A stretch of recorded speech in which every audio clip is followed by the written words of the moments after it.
सुप्रभात मेरे प्यारे बच्चों। और बच्चों, आप लोग कैसे हैं बच्चों? मैं अंजलि टंडन, आपकी हिंदी की अध्यापिका, आज आपको हिंदी व्याकरण में अलंकार के बारे में बताऊंगी। तो बच्चों, अलंकार का अर्थ होता है आभूषण या गहना। जिस प्रकार मानव की सुंदरता बढ़ाने के लिए, उसकी शोभा बढ़ाने के लिए आभूषणों या गहनों का प्रयोग किया जाता है, उसी प्रकार काव्य की शोभा बढ़ाने के लिए, उसका सौंदर्य बढ़ाने के लिए अलंकारों का प्रयोग किया जाता है। जैसे कविता का सौंदर्य बढ़ाने के लिए शब्दों या अर्थों के माध्यम से जो चमत्कार उत्पन्न होता है उसे अलंकार कहते हैं। अलंकारों को दो भागों में बांटा गया है, शब्द अलंकार और अर्थालंकार। अब देखिए बच्चों, शब्द अलंकार के तीन भेद होते हैं, अनुप्रास अलंकार, यमक अलंकार और श्लेष अलंकार। अब अनुप्रास अलंकार क्या होता है बच्चों? तो देखिए, जब किसी रचना में एक ही वर्ण की बार बार आवृत्ति हो, यानी कि एक ही वर्ण बार बार आए, तो वहाँ पर क्या होता है? अनुप्रास अलंकार होता है। जैसे उदाहरण दिया है यहाँ पर, मुदित महपति मंदिर आए। मुदित मैं वर्ण आया है, महपति मैं वर्ण आया है और मंदिर मैं वर्ण। तो यहाँ पर मैं वर्ण की बार बार आवृत्ति हो रही है, मैं वर्ण बार बार आ रहा है, तो इसलिए यहाँ पर कौन सा अलंकार है? अनुप्रास अलंकार।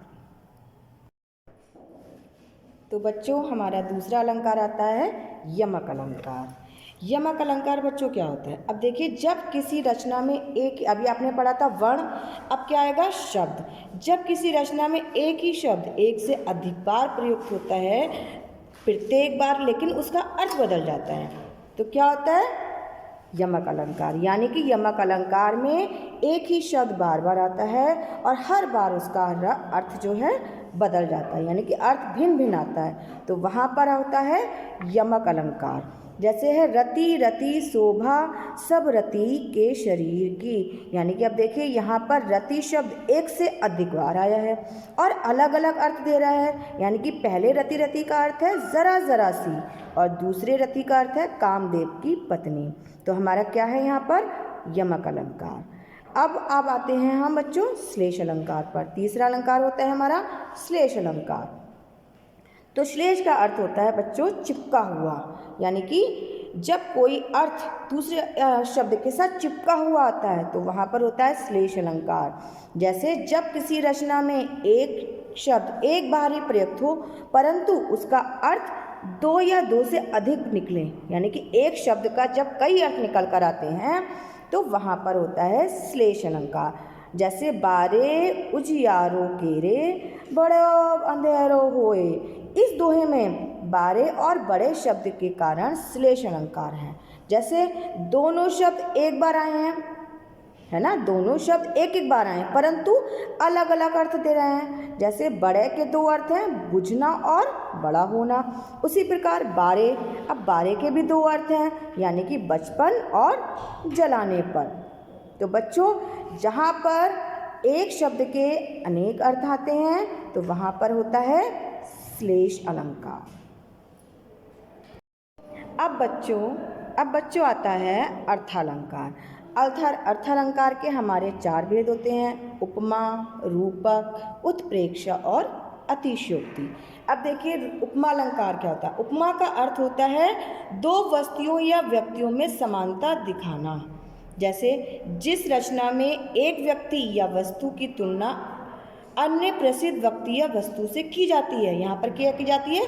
तुलना, एक व्यक्ति की दूसरे व्यक्ति से तुलना की जाती है, तो वहाँ पर होता है उपमा अलंकार। जैसे मखमल के झूले पड़े हाथी सा टीला, यहाँ टीले की तुलना किससे की जा रही है?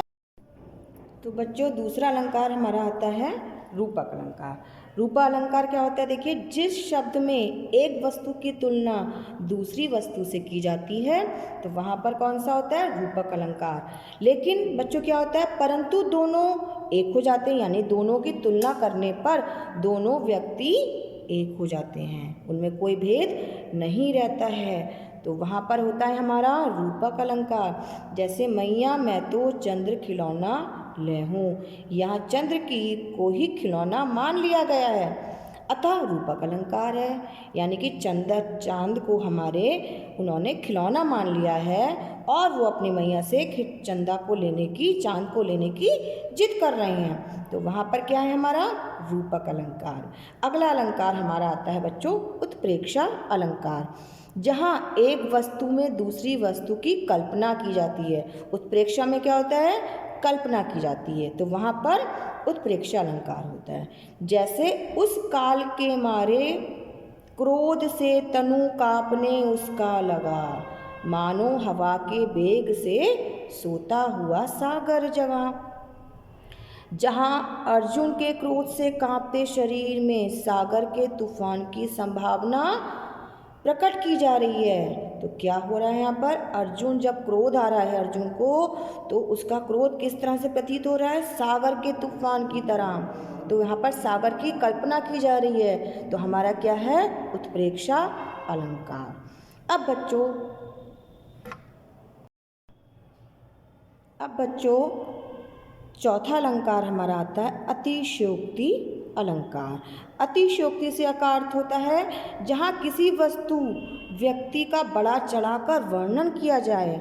यहाँ पर किसी भी चीज़ का वस्तु हो या व्यक्ति हो उसे बहुत ज़्यादा चढ़ाकर बताया जाता है, वर्णन किया जाता है, तो वहाँ पर अतिशयोक्ति अलंकार होता है। जैसे आगे नदियाँ पड़ी अपार, घोड़ा कैसे उतरे पार, राणा ने सोचा इस पार, तब तक चेतक था उस पार।